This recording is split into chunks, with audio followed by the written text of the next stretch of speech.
Por favor, me confirman si pueden ver la pantalla. Sí se observa, doctor.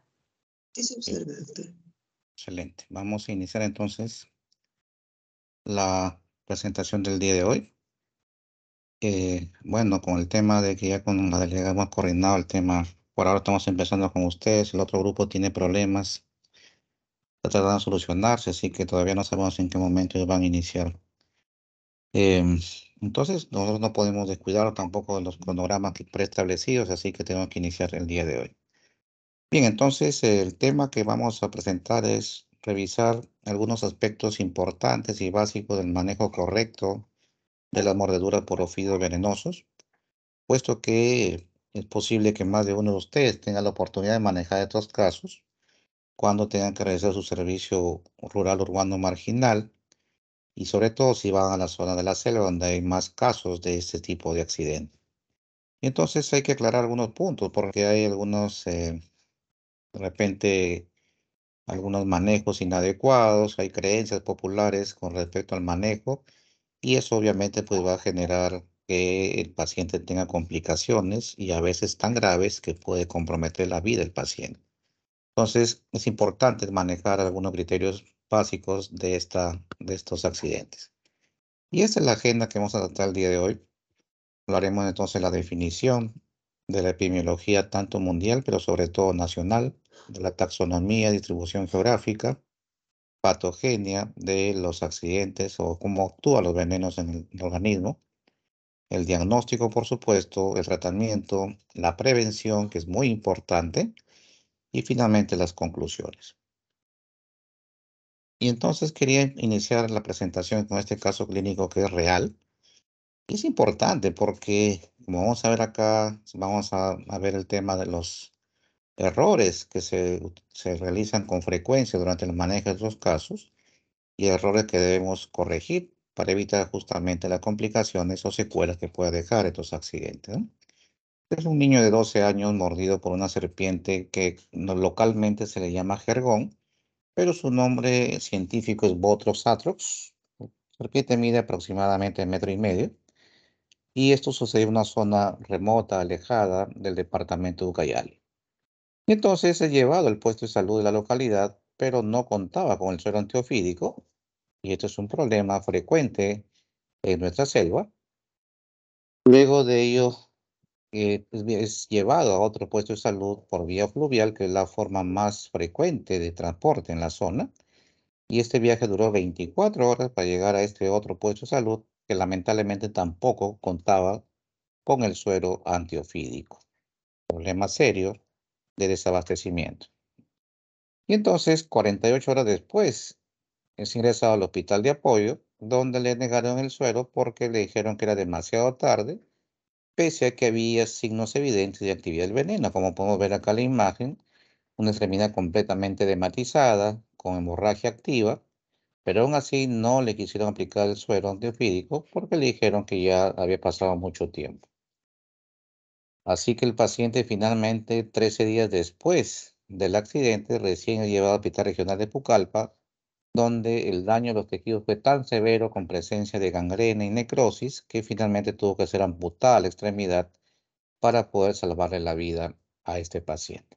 Entonces vean cómo una serie de acontecimientos y malos manejos llevan a la amputación de la extremidad cuando no se conoce correctamente cómo manejar estos casos. Y eso lo vamos a ver a lo largo de esta presentación. Y entonces, ¿cuál es la definición de lo que es ofidismo? Entonces, un conjunto de manifestaciones, de signos y síntomas que ocurren por la inoculación accidental. Ojo, porque las serpientes no muerden adrede. Generalmente uno invade su hábitat y como mecanismo de defensa es que estos finalmente muerden para defenderse del supuesto ataque del ser humano. Entonces, estas mordeduras están asociadas a varias familias, en este caso a Viperidae y Elapidae frecuentemente, y mucho más raro a la familia Hydrophidae, que son serpientes acuáticas marinas. Y la gravedad, como hemos visto en el caso clínico, no solamente depende de la cantidad de veneno inoculado o las características del mismo, porque varían de acuerdo a la familia, sino también, como hemos visto, a la falta de tratamiento adecuado y, por supuesto, oportuno. Y con esto, pues, si logramos hacer el tratamiento correcto, se pueden evitar las graves secuelas y la muerte, o como el caso pues, del caso clínico presentado, la secuela en este caso fue la amputación de la extremidad por un manejo inadecuado de este tipo de serpientes. Entonces es importante tener claro cuáles son los manejos correctos. Y acá podemos ver algunas diferencias anatómicas al caso de la familia Viperidae.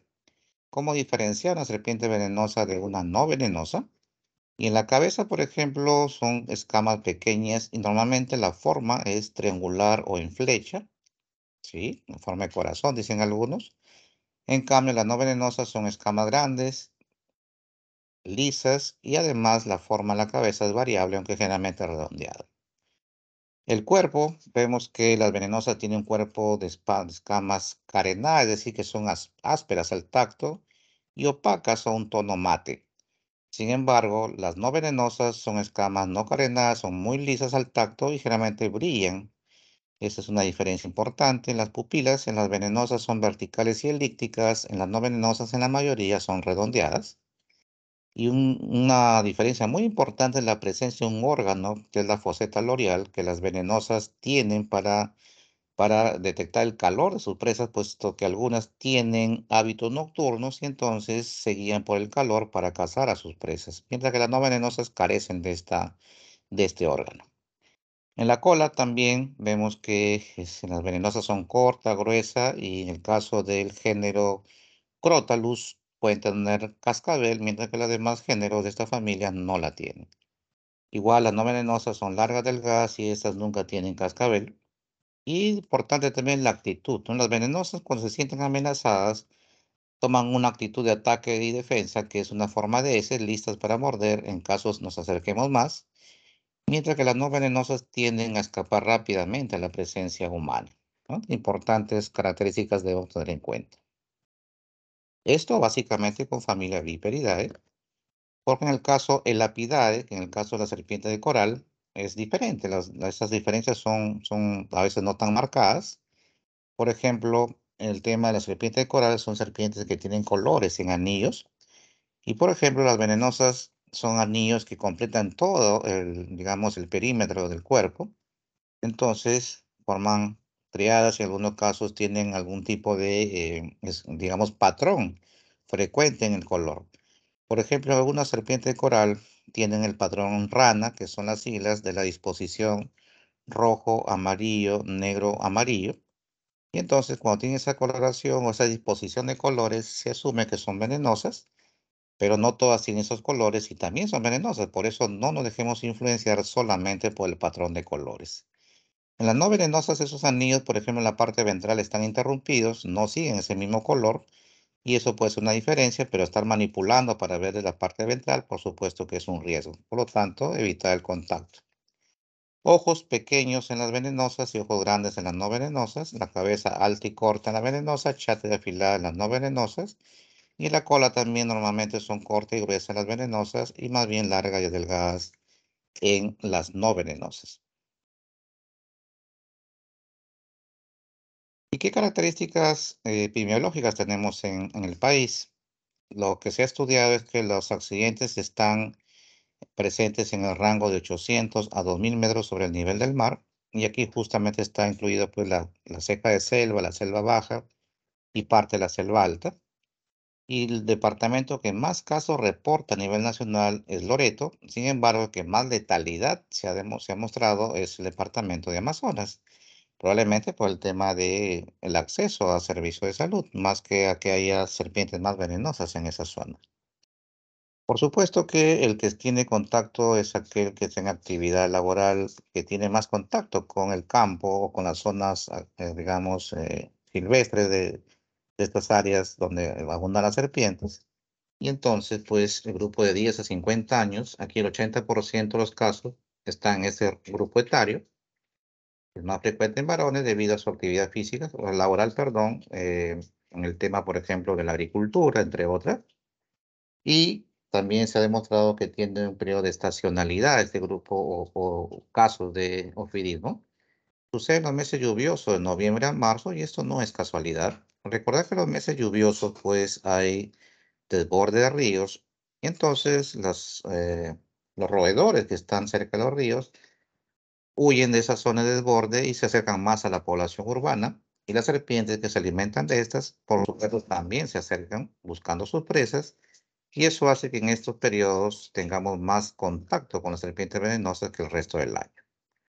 En el país tenemos 33 especies venenosas, de las cuales 9 son oriundas de nuestro país. Y como vamos a ver acá la frecuencia, la mayoría de los accidentes asociados a serpientes venenosas caen en el grupo del género Botrops principalmente. Y este es digamos, una distribución de casos a nivel mundial. Y vemos acá algunas cosas importantes, ¿no? Por ejemplo, en América tenemos aproximadamente 4.000 muertes al año, ¿sí? 12.000 quedan con secuelas y 300.000 mordeduras al año, que es bastante. Sin embargo, vean la diferencia de muertes con los casos de África, que van de más de 20.000 muertos anuales, en Asia más de 60.000. En cambio, en Oceanía, en Australia, por ejemplo, vemos solo 250 muertes. Y aquí es importante mencionar algo, porque en Australia están presentes las serpientes más venenosas del mundo. Hasta hace poco se pensaba que la mamba negra de África era la más venenosa, pero ya se demostró que existe una serpiente más tóxica, que es la taipán del interior, que se encuentra en Australia. Y aquí hay otras serpientes también altamente venenosas, como la serpiente marrón y la serpiente tigre. Por lo tanto, acá hay que ver que el sistema de salud de esta zona está tan bien organizada que cuentan con todos los sueros, el transporte rápido, y cuando actúan rápido, pues logran evitar muchas muertes, pero a pesar de eso, pues 250 muertes tampoco es que sea muy poco. Sin embargo, pues comparado con las demás zonas o áreas donde se reportan casos, pues es bastante bajo. Esto es importante, pues si tienen serpientes muy venenosas, pero su sistema de salud funciona rápido, evita muchas muertes. Vean la diferencia con Asia y África.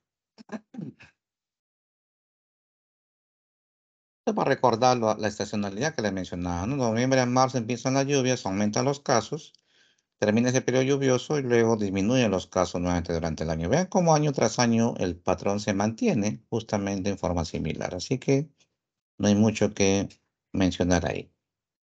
Igual en esta tabla se puede ver que Loreto es el departamento que más casos reporta por año. Ya mencioné que Amazonas es el que también habla de mayor letalidad en los casos confirmados. Y no solamente se conocen los departamentos que reportan casos, sino que además cada área del departamento ha sido muy bien identificado como foco donde hay un gran aumento de casos.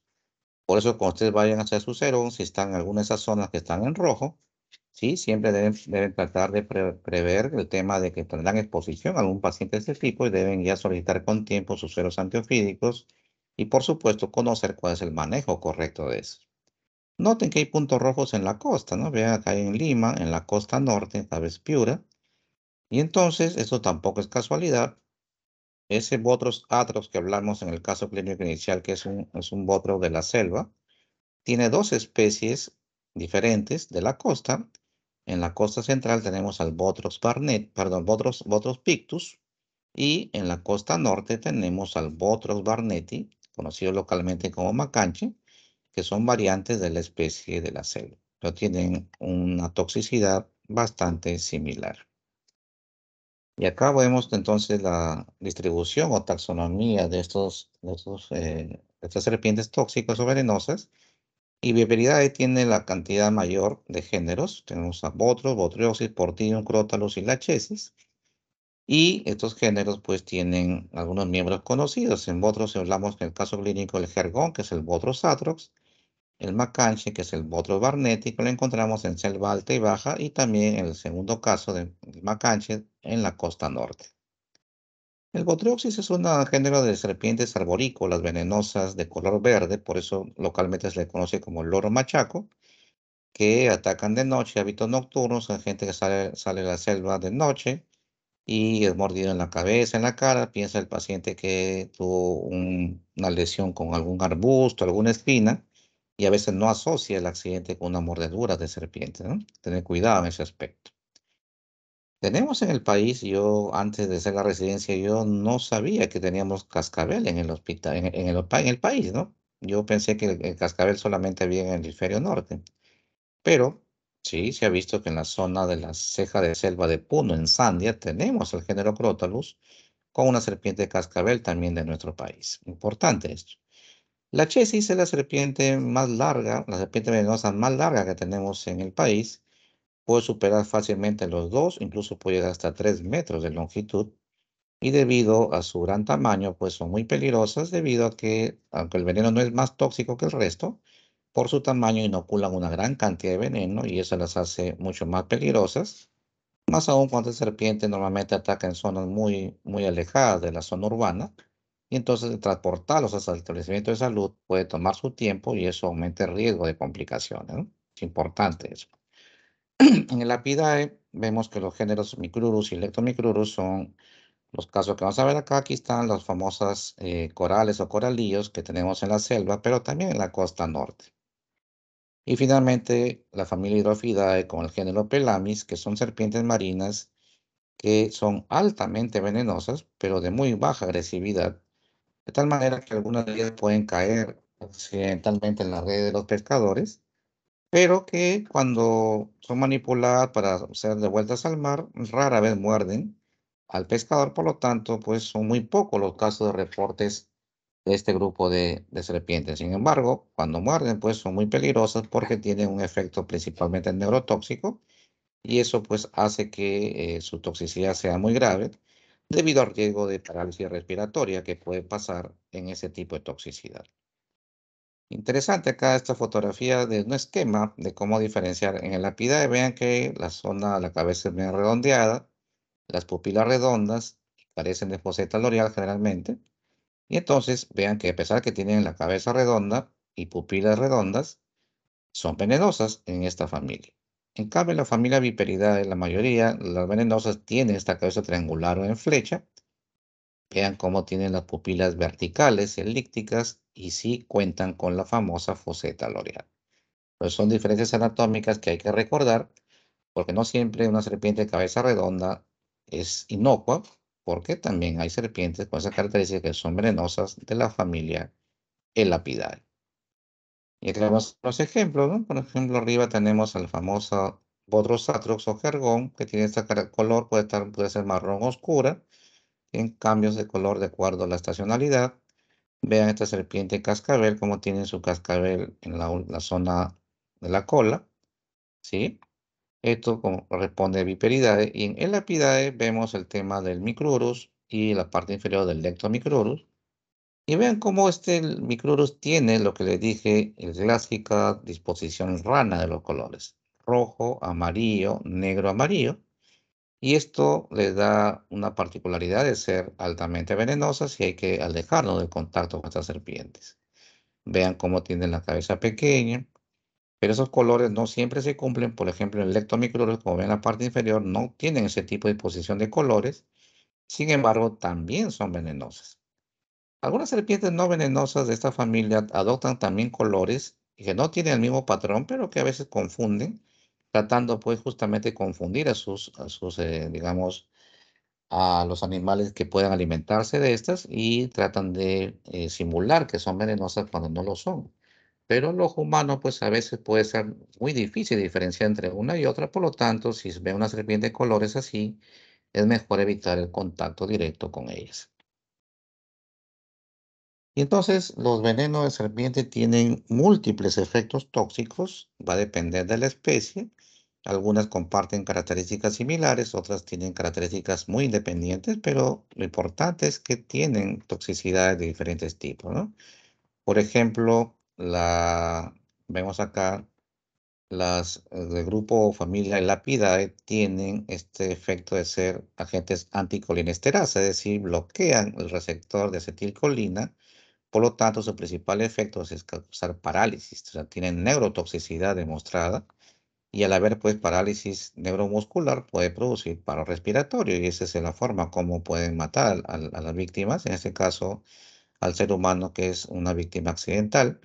y a sus presas, pues justamente por paro respiratorio, donde las matan y se alimentan de ellas, ¿sí? Otras, en cambio, tenemos en el grupo Viperidae, por ejemplo, que tiene un efecto procoagulante. Cuando uno ve una mordedura de serpiente y ve que el paciente se desangra, uno piensa que el veneno es un anticoagulante, pero es todo lo contrario. Produce formación de coágulos de trombos, de tal manera que produce una coagulopatía de consumo, y como consecuencia de esto es que vemos pues ya el tema de las hemorragias posteriores. Tengan cuidado, eso tiene efecto procoagulante. Y así podemos ir mencionando las demás especies. Por ejemplo, del grupo Crotalus, tenemos que causan sobre todo daño muscular. Es importante en Crotalus que producen daño muscular de tal manera que vemos acá dolor muscular, necrosis con espasmos, y uno pues va a verlos en el laboratorio, aumento del CPK total, de la creatinfosfoquinasa, ¿sí? Vamos a ver que hay mioglobinemia, mioglobinuria, justamente por destrucción de tejido muscular en el caso de la familia Crotalus o cascabel. Entonces, como vemos, tienen varias toxicidades que es importante tener en cuenta para diferenciar cada una de las especies. Y acá podemos resumir justamente esos efectos tóxicos por familias o por géneros, perdón.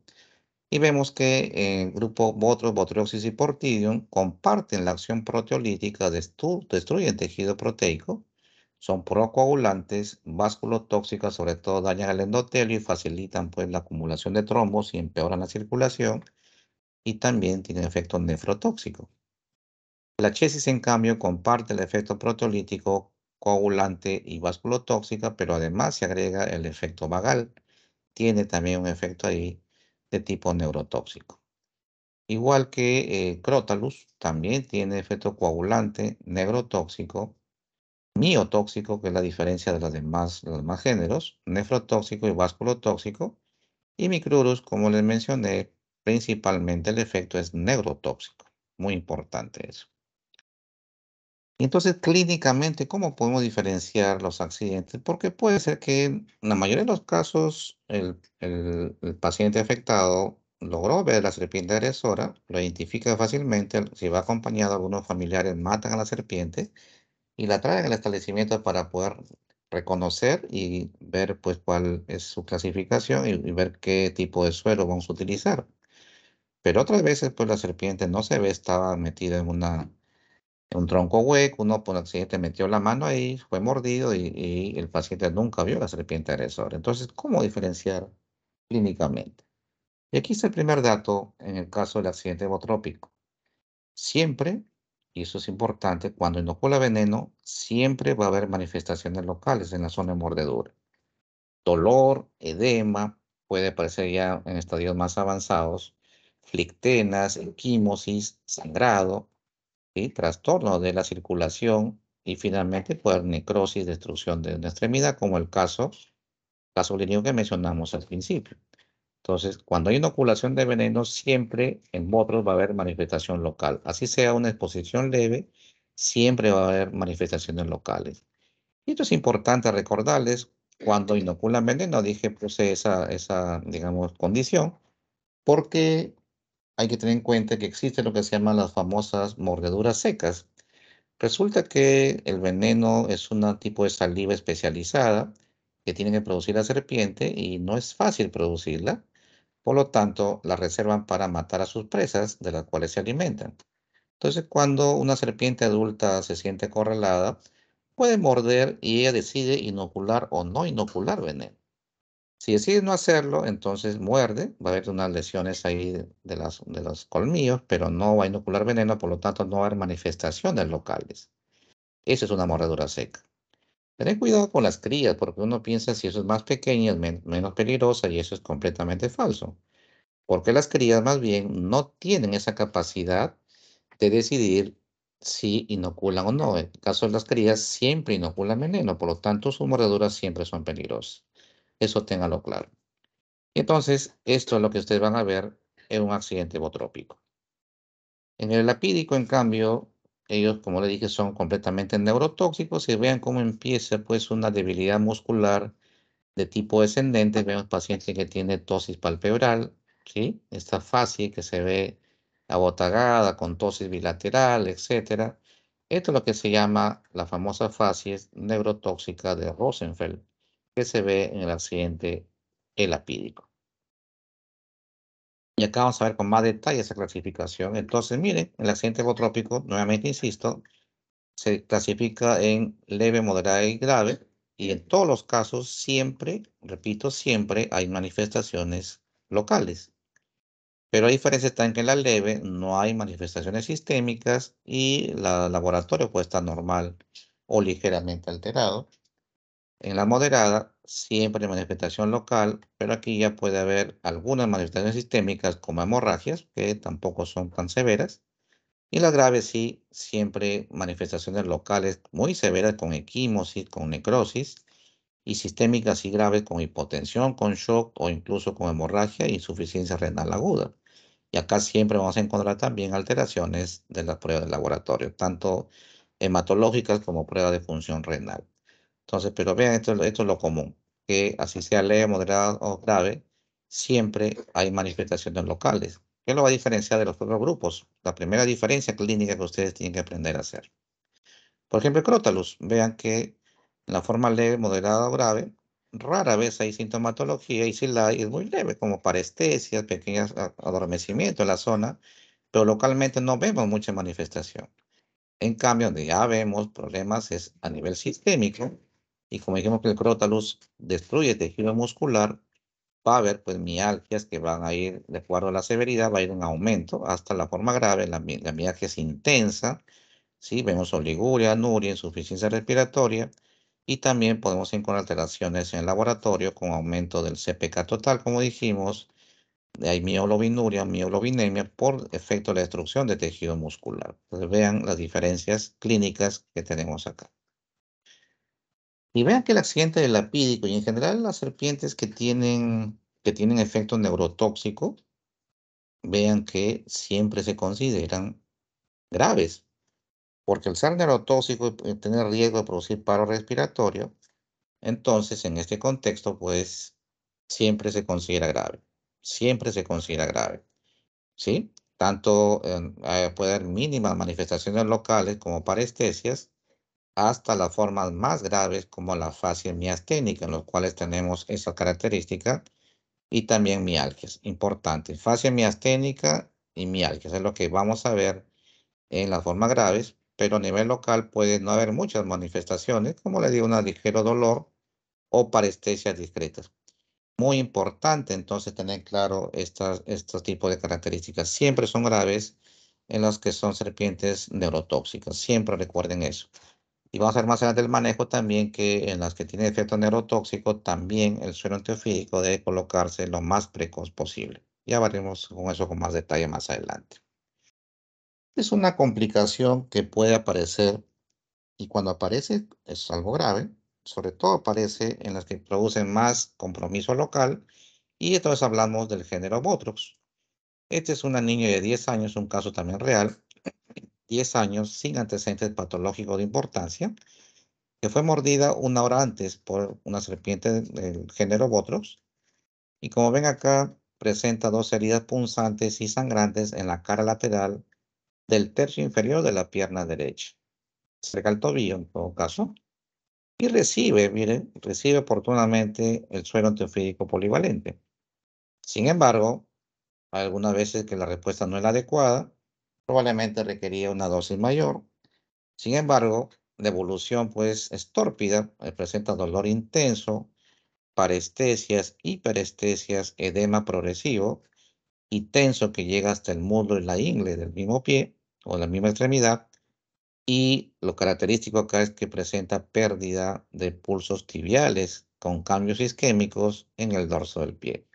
Entonces, si el paciente tiene la extremidad muy edematizada, notan ustedes disminución o pérdida de los pulsos, y si ya se ve clínicamente en el tejido cambios isquémicos, definitivamente hablamos de un síndrome compartimental.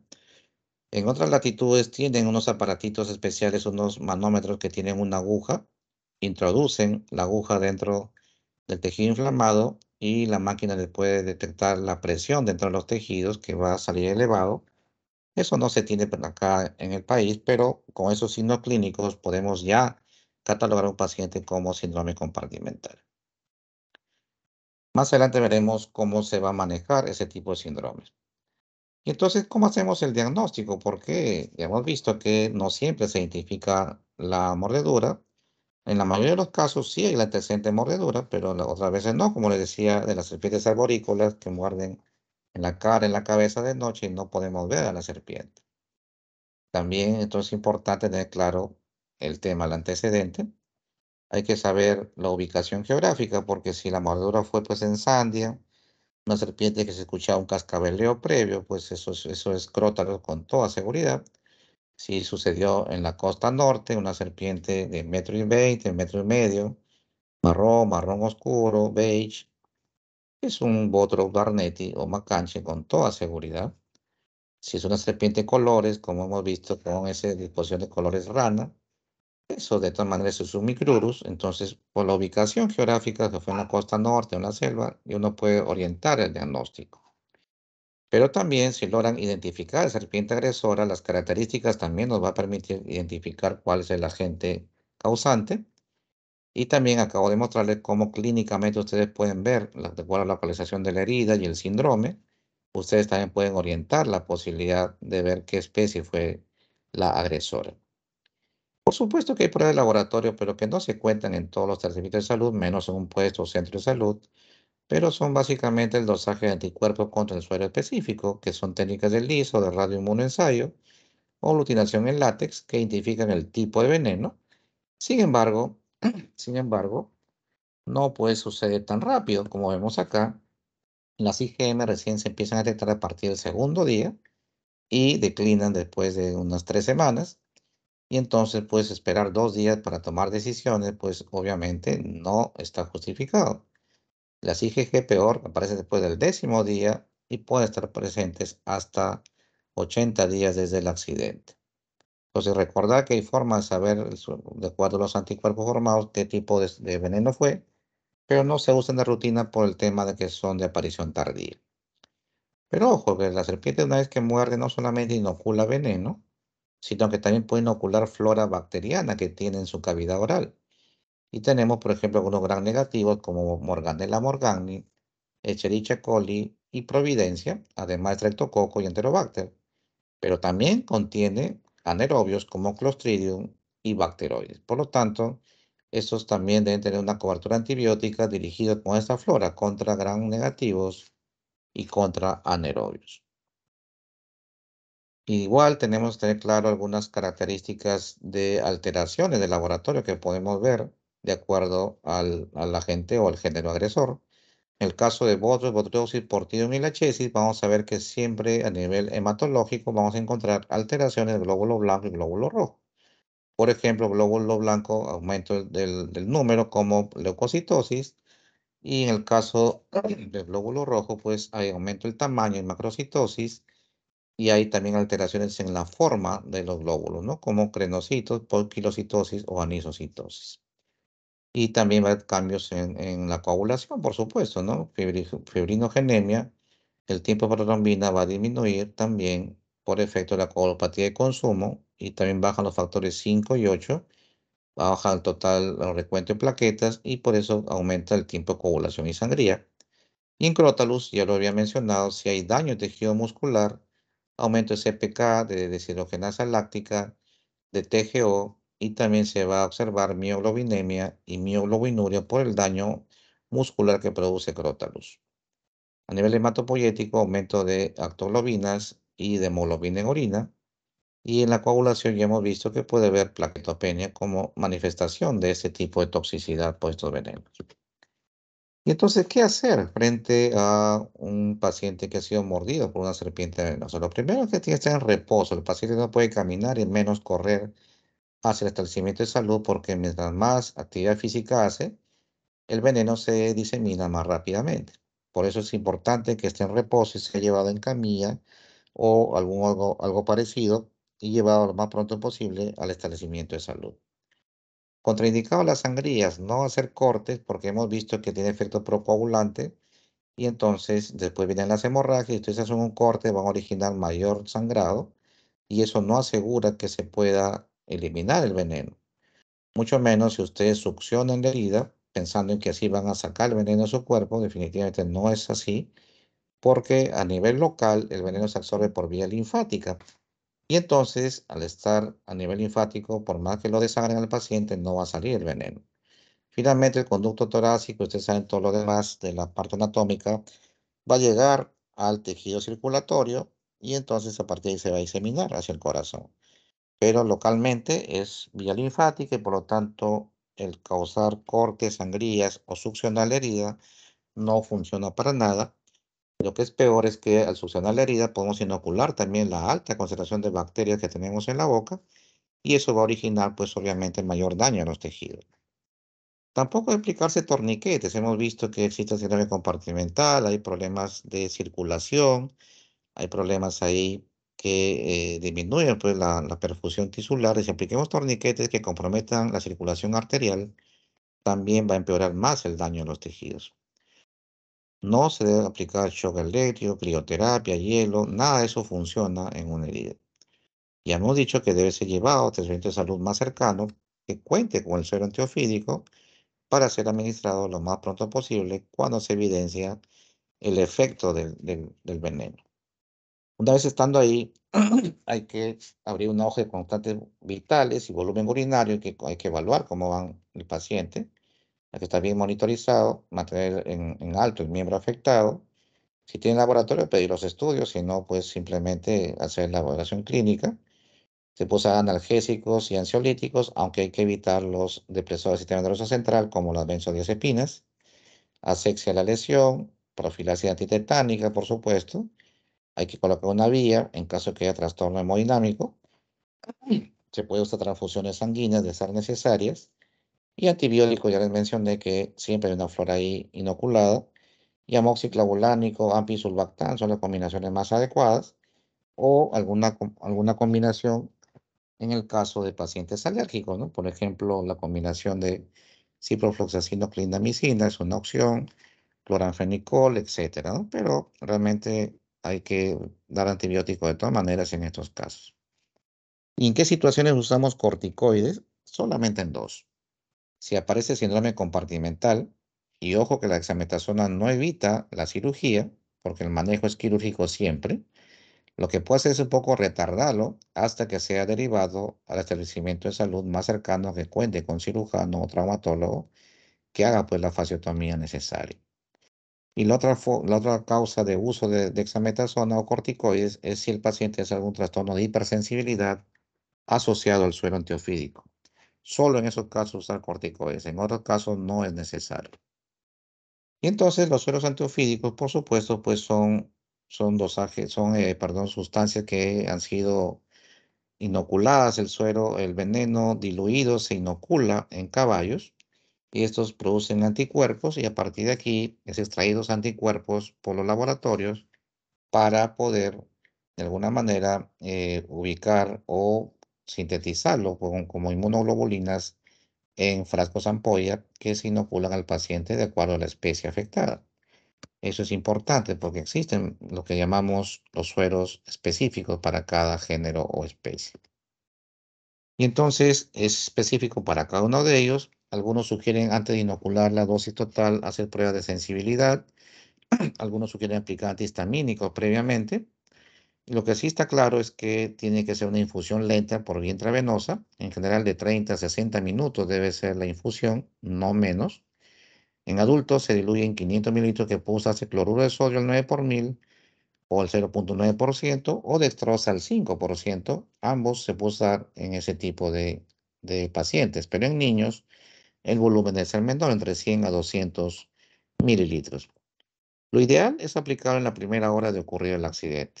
Es lo ideal, pero como ustedes ven, pues en la selva, por el tema del transporte fluvial, etcétera, es difícil que pueda ser llevado a veces en ese tiempo. Pero entonces ustedes evalúan clínicamente, pues así han pasado 6, 8, 10 horas. Si el paciente tiene síntomas, signos clínicos de toxicidad al veneno, pueden utilizar el suero antiofídico aun cuando ya haya pasado más de una hora. Eso es importante. Pero se supone que uno espera una hora por lo menos, porque en ese tiempo ya tiene que haber algún tipo de manifestación de envenenamiento. Si ha pasado una hora desde que fue mordido el paciente y no tiene ninguna manifestación ni local ni sistémica, entonces probablemente no fue inoculado con el veneno, fue una mordedura por una serpiente no venenosa o fue una mordedura seca que ya les había mencionado.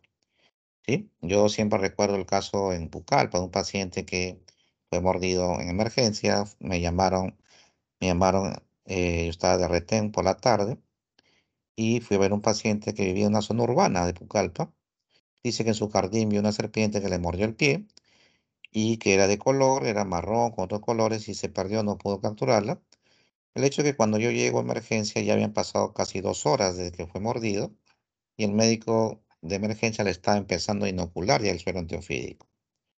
Cuando yo evalúo el caso, pues vi 2 puntos ahí el primer dedo del pie izquierdo. Vi 2 puntos ahí compatibles con mordedura, pero localmente no había ninguna manifestación. Ni siquiera cuando apretaba la herida sentía mayor dolor y no había parestesia, dolor, no había nada localmente. Y dice la evaluación general, funciones vitales estables, buena diuresis, ningún tipo de manifestación sistémica tampoco.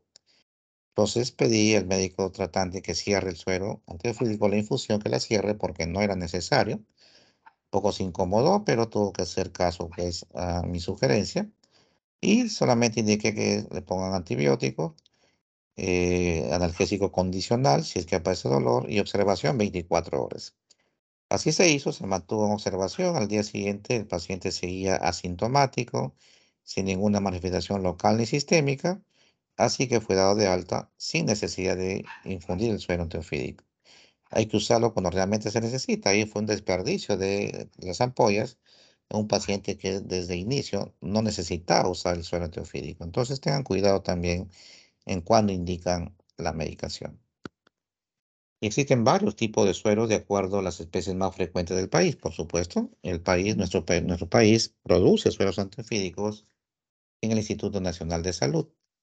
Produce, por ejemplo, el suero antibotrópico polivalente, líquido, que combate géneros o las especies del género Botros, incluso también Botrioxis y Portidium, es polivalente, cubre todos ellos. Pero tenemos suero anticrotálico monovalente, que es solamente para crótalos o serpiente cascabel, y también tenemos suero antilachésico monovalente solo para mordedura de lachesis. Lamentablemente el país no produce el suero antiofídico contra Micrurus, o sea, contra el Apidae. Se tiene que importar a veces de Brasil y a veces se agota, a veces no tenemos a la mano ese tipo de sueros. Y lo bueno es que son accidentes muy poco frecuentes, pero es importante tener claro que es necesario tener también ese tipo de sueros, puesto que también tenemos la serpiente en nuestro territorio nacional. Y ahí está, en verde, es el suero polivalente antibotrópico que se usa para todas las especies de botros, atros, pictus,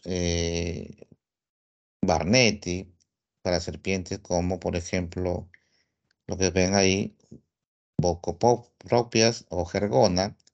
Todos los tipos de botros, también Botrioxis, como el loro machaco, también está incluido en la eficacia de este suero antipolivalente antibotrópico. Verde, pero viene en líquido y como tal tiene que estar refrigerado siempre. Y esa es una condicionante, una deficiencia que tenemos porque la mayoría de puestos de salud de la selva no tienen pues cadena de frío y entonces no se pueden mantener correctamente los sueros y recordar pues que son climas altamente cálidos que hacen que se deterioren rápidamente al medio ambiente. Es un problema el tema del mantenimiento. Vamos a ver qué solución hay más adelante. Tenemos el suero antilachésico en amarillo, que viene solamente para chuchupe o Lachesis mutamuta, que es la especie que tenemos a nivel nacional. Y en rojo tenemos a anticrotálico monovalente, que se usa solamente para serpiente cascabel. Las tres que hemos mencionado vienen en presentación líquida y entonces esa es la dificultad, es el tema del mantenimiento, porque tiene que estar refrigerado siempre, siempre tiene que estar refrigerado y esto es un problema al momento pues de tener claro la conservación del mismo. Entonces hay que ver qué solución se puede dar en estos casos. Esta es la alternativa o solución. Este es el suero antibotrópico liofilizado que viene en polvo y su diluyente aparte. Y esto no necesita refrigeración, es una ventaja para el tema de utilizar este tipo de sueros. Este es el que ustedes tienen que solicitar si van a trabajar a un establecimiento de la selva, que se reportan casos a nivel local. Pidan este porque esto no requiere refrigeración y lo tienen a temperatura ambiente sin mayor problema. Es más costosa la preparación, por supuesto, pero de todas maneras es importante recordar que este suero, pues, es el que puede salvar muchas vidas. Y es polivalente porque combate también, como vemos, a todo el grupo Botrus, Botros atros, Victus, Barnetti, entre los que hemos mencionado. No requiere refrigeración, es una gran ventaja. Y este es el suero antiofídico polivalente, que cuando a veces sucede que el paciente pues no identificó la especie y no se conoce cuál fue el agente agresor, y clínicamente tampoco puedo definir cuál fue la causa de, digamos, el agente causal, pero clínicamente vemos que hay pues compromiso local, que es compatible con otros. Vemos cómo este suero antiofídico polivalente puede salvar muchas vidas debido a que combate varias de las especies del género Botrus. Importante entonces recordar. ¿Y qué cantidad utilizamos? Más o menos cada frasco viene 150 miligramos, de 100 a 150. Entonces, en Botrus, la forma leve, una sola ampolla subcutánea, en la moderada una subcutánea y una intravenosa, y cuando es grave, subcutánea una ampolla y 3 ampollas intravenosas. En moderada vemos que en la chesis puede usarse en promedio de 2 a 3 ampollas, en crótalos igual, y en el apídico, que son más pequeñas, solamente de 1 a 1 ampolla y media, puede ser más que suficiente para controlar los efectos de esa familia o grupo de serpientes. Como le dije, el Perú es productor también de suero. Como vemos acá hay varios productores de sueros a nivel de Latinoamérica, pero Perú también está ahí. Lo único que no producimos es el suero para el género Micrurus o coralídeos. Entonces ya lo había mencionado, pero vuelvo a recordar que hay que pasar la dilución en adultos en 500 de cloruro o de dextrosa y en niños de 100 a 200. El goteo siempre debe ser lento y viendo cómo reacciona el paciente. Si es que no hay mayor reacción, van aumentando el goteo hasta pasar toda la infusión entre 30 a 60 minutos. Y esto es lo importante que le decía: aquellos venenos que tienen efectos neurotóxicos como Crotalus y Micrurus deben administrarse el suero lo más precoz posible, justamente para evitar que la toxina se una al receptor de acetilcolina. Una vez que esa toxina ya se unió al receptor, ya el suero va a tener mucho menos eficacia para prevenir las toxicidades graves que puede tener los venenos neurotóxicos. Esto es importante. Por supuesto que al ser un suero que ha sido sintetizado en suero equino, puede haber reacciones anafilácticas y a veces son síntomas leves como fiebre, escalofríos o náuseas durante la infusión, pero otras veces puede ser severo como broncoespasmo, shock anafiláctico. Por eso hay que estar vigilando ahí y tener nuestras ampollas ahí de adrenalina, de hidrocortisona, porque puede ser que haya ahí alguna reacción importante. Sobre todo son reacciones anafilácticas asociadas o mediadas por inmunoglobulina E y por supuesto por activación del sistema de complemento. Por eso es que hay fiebre. Entonces hay que tener cuidado con esas reacciones y tener mucho cuidado. Y esto es lo que le decía del manejo del síndrome compartimental, ¿no? En el cual hay un edema intenso, vemos cómo hay signo de necrosis, ya vemos que los pulsos han sido alterados, así que aquí hay que actuar rápido. Y lo que se hace es esto: una fasciotomía masiva, ¿sí? Para lograr descomprimir los tejidos afectados. De paso, en la cirugía se hace una limpieza quirúrgica y saca todos los tejidos necróticos que se pueda. Y luego dan ese sistema de absorción de líquidos que se llama sistema cerrado tipo Hemovac, que va bajando poco a poco la inflamación. Y finalmente, cuando la herida ya está desinflamada, está limpia, sin infección, se empieza ya la fase de rehabilitación aplicando ya suturas, colgajos, ¿no? Como ven ustedes, injertos, hasta que finalmente cierra toda la lesión. Determina queda con cicatrices, por supuesto, pero con rehabilitación puede quedar con funcionamiento casi normal. Y entonces es importante ver, pues, porque si no se hace todo esto, obviamente que el paciente pierde la extremidad, lo amputan o incluso puede morir. Por eso la importancia de manejar correctamente el síndrome compartimental. Y como ven acá, nunca se usa el corticoide, solamente se usa cuando estamos derivando hacia su crecimiento de salud y un poco que retrase el efecto de la inflamación. Se usa el corticoide durante el transporte, pero no va a evitar que se llegue a la cirugía. Conclusión, síndrome compartimental siempre es manejo quirúrgico, siempre. ¿Y cómo prevenimos entonces los accidentes? Porque es frecuente pues que tengamos esto en las zonas donde abundan estas serpientes. Entonces, por ejemplo, si sabemos que hay serpientes por la zona, evitar caminar descalzo. Se recomiendan botas altas hasta las rodillas justamente para poder prevenir estas mordeduras. Siempre extremar precauciones cuando ingresamos a zonas oscuras o con mucha vegetación. Tengamos cuidado en ese aspecto. Evitar introducir las manos en árboles huecos, hendiduras de piedras o orificios de la maleza, porque ahí podemos ser mordidos y nosotros no sabemos realmente quién fue el agente agresor. Normalmente en la selva, por ejemplo, construyen las casas sobre altillos, justamente para evitar estos animales rastreros. Y por supuesto, durante la noche evitar salir por zonas de riesgo, donde puede haber también serpientes arborícolas de hábitos nocturnos que pueden afectar también y morder con estas toxicidades importantes. Conclusión entonces, si tenemos un caso de ofidismo y manejamos oportunamente, rápidamente y en forma adecuada, evitamos la muerte del paciente y podemos disminuir la severidad de las secuelas que puedan quedar. ¿Sí? Importante educar a la población sobre el manejo correcto, porque cuando hay exposiciones leves, ¿no? Los pacientes, los pobladores de la zona, no acuden a establecimiento, ellos usan brebajes, hierbas y piensan que con eso ya se sanaron. No, realmente si es leve, con o sin sus brebajes, igual no hubiese fallecido el paciente porque es una exposición leve. Pero en las formas graves, ningún tipo de tratamiento alternativa puede salvar la vida del paciente. Es importante entonces que lo lleguen oportunamente y no esperar primero métodos caseros cuando no funcionan recién llevar al establecimiento porque puede ser muy tarde. Igual entonces el suero antiofídico considerarlo siempre que vean actividad del veneno, aun cuando haya pasado más de una hora, como el caso clínico inicial. Igual tiene que indicarlo si se ve actividad o efecto del veneno. Y ya lo dije y lo vuelvo a repetir, cuando aparece síndrome compartimental, siempre es indicativo de manejo quirúrgico, siempre. El corticoide no reemplaza el manejo quirúrgico. Y por último, pues es importante lo que les había dicho, llegan ustedes como jefes del puesto de salud, tienen que preguntar qué tipo de accidentes de serpientes hay por la zona. Entonces se orientan y ven cuáles son las especies más frecuentes.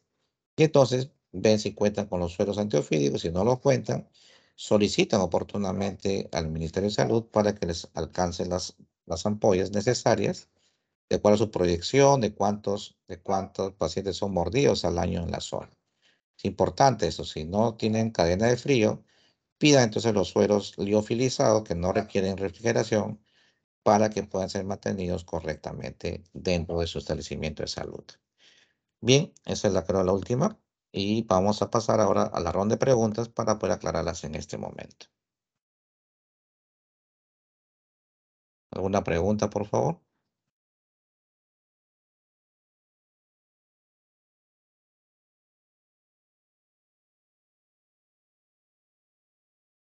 ¿Todo quedó claro? ¿O alguna pregunta, por favor, duda para poder aclarar en este momento?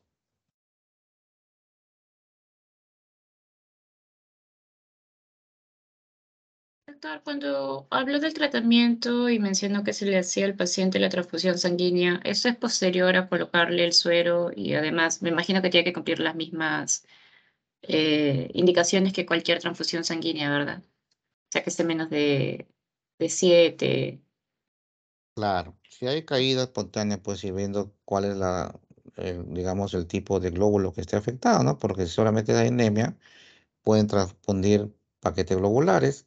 Si hay plaquetopenia, como he visto algunas especies producen eso, se pueden transfundir plaquetas, pero si el paciente tiene afectación de varias cosas, por ejemplo, hay anemia, hay plaquetopenia, pero además hay trastorno de coagulación, deben transfundir sangre fresca para poder cubrir toda la necesidad del paciente. Efectivamente, depende del caso.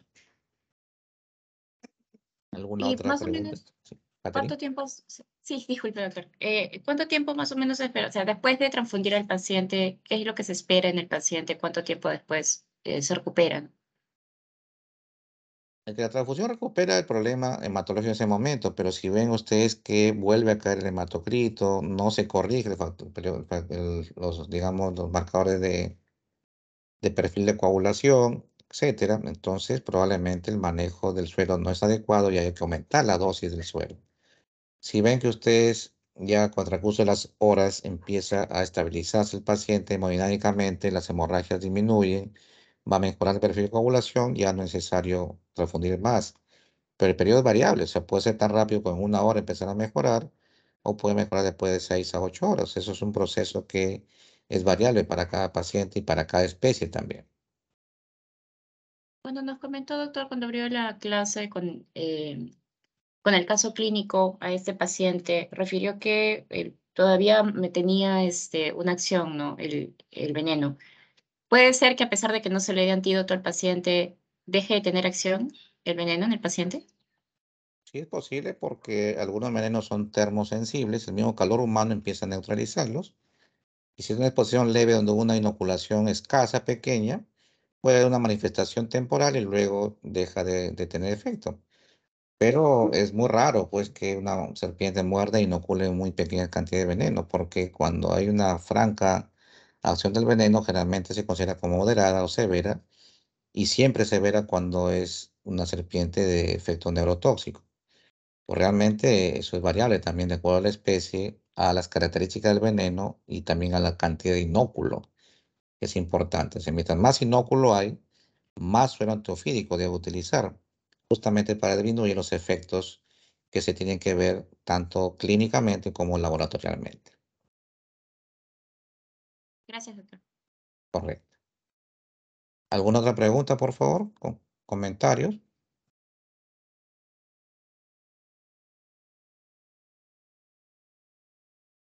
Bien, veo que no hay más comentarios. Caitlin, ¿cómo está la coordinación con el doctor Ramírez? ¿Ya coordinó con él?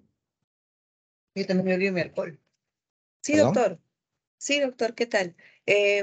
Me ha mandado un horario ya provisional, al menos de esta semana, Ujú. como supuestamente íbamos a tener pues las clases con los otros compañeros, con el otro grupo. Ah, Pero bueno, me mandó un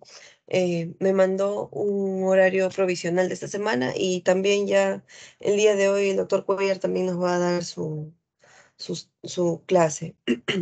sí, exacto. Yo más tarde voy a hablar con el doctor Cuellar porque él tenía una reunión con la escuela para ver el problema del otro grupo, que la verdad es complicado. Estamos tratando de buscar la mejor solución para ellos, pero obviamente pues no puede afectar a ustedes que ya tienen programados unas actividades. Entonces, si en algún momento ellos ingresan y tienen que compartir algunos horarios con ustedes, ya veremos cuál es la mejor solución para que nadie se perjudique. Pero la idea es que no podemos parar. Entonces, conmigo eso sería todo por hoy. Estamos en proceso, como le digo, ya de regresar a la presencialidad. Probablemente sea para la quincena de diciembre o en todo caso en enero. Va a depender también de cómo se comporte este tema de la quinta ola de COVID que estamos teniendo en este momento. Pero la idea es que ya tengamos que ir al hospital también para la parte práctica. Lo que sí está claro es que los exámenes tienen que ser presenciales, eso sí está claro, y vamos a ver cómo se comporta pues el panorama. Entonces, conmigo, según el cronograma que manejamos, de aquí tendría con ustedes nuevamente contacto el día miércoles a primera hora y les comento cómo es la dinámica de la parte que me corresponde. Yo hago 4 teorías, que lo hago los primeros 2 lunes y los primeros 2 miércoles. Si hoy fue ofidismo, el miércoles va a ser antimicóticos, el siguiente lunes infección de transmisión sexual y el siguiente miércoles antivirales.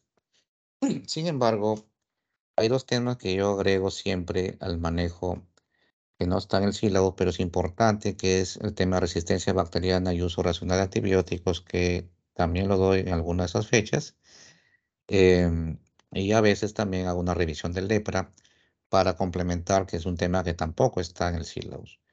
Aparte de esas actividades, eso sí, ya corren a cargo del docente las primeras y las siguientes que voy a mencionar pues, corren por cuenta del alumno, van a preparar 2 seminarios que son, el primero, tuberculosis extremadamente resistente, y el segundo, el seminario de dengue.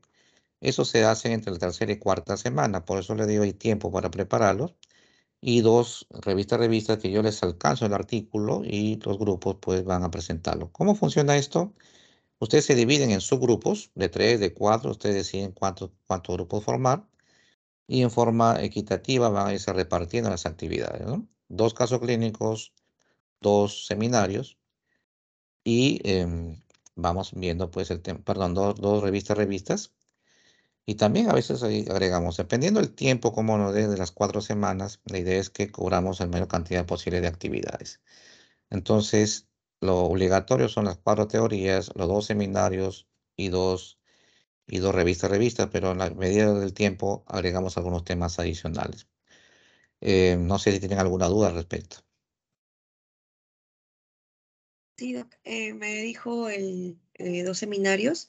El primer seminario de TBC extremadamente resistente y el otro seminario era. De dengue, una revisión de dengue. Ok. Y Eso lo luego preparan son los grupos. también 2 revistas de revistas. Sí, Entonces, correcto. en total son 4 trabajos que se tienen que presentar. Exacto, que es lo mínimo. Y también cuando hay tiempo agregamos también algunos casos clínicos que los envío con anticipación. Por lo menos una semana antes lo envío para que pueda ser resuelto por el grupo respectivo. ¿De acuerdo? En eso vamos a ir poco a poco manejando eso. Por ejemplo, aquí tenemos la teoría el miércoles, el jueves. A primera hora les voy a presentar el primer caso clínico para que sea resuelto la siguiente semana todavía. Y el día viernes, que es a las 11, si mal no recuerdo, les presento la primera revista, el primer artículo que van a revisar también el grupo respectivo. Y todo eso lo vamos a ir manejando con anticipación para que puedan tener el tiempo necesario de preparar. Los artículos están en inglés, así que tienen que traducir y preparar sus PPT con tiempo. Por eso que yo lo doy una semana antes de la actividad. ¿De Ok, doc. acuerdo? Sí, Bien, doc. entonces estamos en contacto, Caitlin, y ya tiene mi número. Cualquier cosa estamos en contacto, algún acuerdo del otro grupo. Ayer supuestamente el doctor Cuellar tenía una reunión con la escuela. Me parece que no se ha dado porque no me llamó para nada.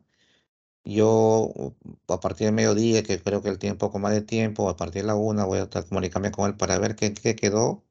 O de repente va a tener que hacerse una reunión más amplia entre la escuela, el departamento, cirugía, medicina, y probablemente también se pida que esté presente algún representante de los estudiantes para ver qué acuerdo se llega y cuál va a ser la mejor solución para el resto. Bien, entonces nos estamos en contacto y nos vemos el miércoles a las 8 de la mañana.